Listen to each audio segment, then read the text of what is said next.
हमारी ज़िंदगी कई ऐसे पल आते हैं जब हमें परेशानियों का सामना करना पड़ता है। कई लोग तो जीवन में संघर्ष कर आगे निकल जाते हैं और कई अपने हालातों से हार मानकर खुद को ज़िंदगी के हवाले कर देते हैं। ऐसे में हमारी ज़िंदगी और हमारा खुद का कोई वजूद नहीं रहता। दुनिया उसी को सलाम करती है जो अपने कलाम खुद लिखते हैं। सिर्फ इंसान ही नहीं, प्रकृति में हर प्राणी के साथ ऐसा होता है। चलिए पढ़ते हैं बाज की कहानी। आप लोगों ने अक्सर बाज के बारे में सुना होगा। बाज एक ऐसा पक्षी है जो अपनी नज़र व हौसले के लिए जगत प्रसिद्ध है। लेकिन अगर उसकी ज़िंदगी को देखा जाए तो उसके जीवन में भी एक ऐसा पड़ाव आता है जब उसे अपने जीवन को जीने के लिए कई कठोर फैसले लेने पड़ते हैं। बाज की उम्र 70 साल की होती है, लेकिन ज़िंदगी के इस मुकाम को तय करने के लिए उसे एक मुश्किल फैसला लेना पड़ता है। इसके पंजे 40 वर्ष तक सही ढंग से काम करते हैं। 40 साल के बाद ये पंजे मुड़ने के कारण कमज़ोर हो जाते हैं और शिकार नहीं कर पाते। इसकी लंबी और तीखी चोंच भी आगे से मुड़ जाती है। पंख मोटे हो जाने से भारी हो जाते हैं और इसकी छाती से चिपक जाते हैं।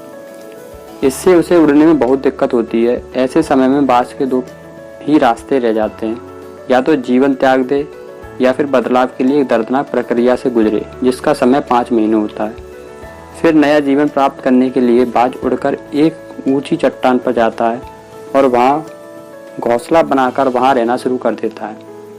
बदलाव की प्रक्रिया के अंतर्गत बाज चट्टान में अपनी चोंच मार मार कर दर्द की परवाह न करते हुए तोड़ देता है। इसके बाद अपने पंजों को तोड़ता है। अंत में अपनी भारी हो चुके पंखों को भी नोच कर फेंक देता है।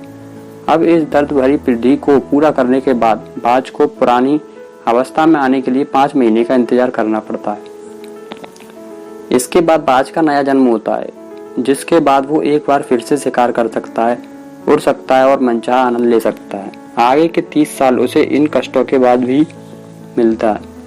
इसी तरह एक सफल इंसान भी एक बदलाव से ही आगे बढ़ता है। उस बदलाव के कारण उसकी आलोचना होती है, उसे गलत कहा जाता है, लेकिन वो इंसान अपनी मंजिल की ओर बढ़ जाता है।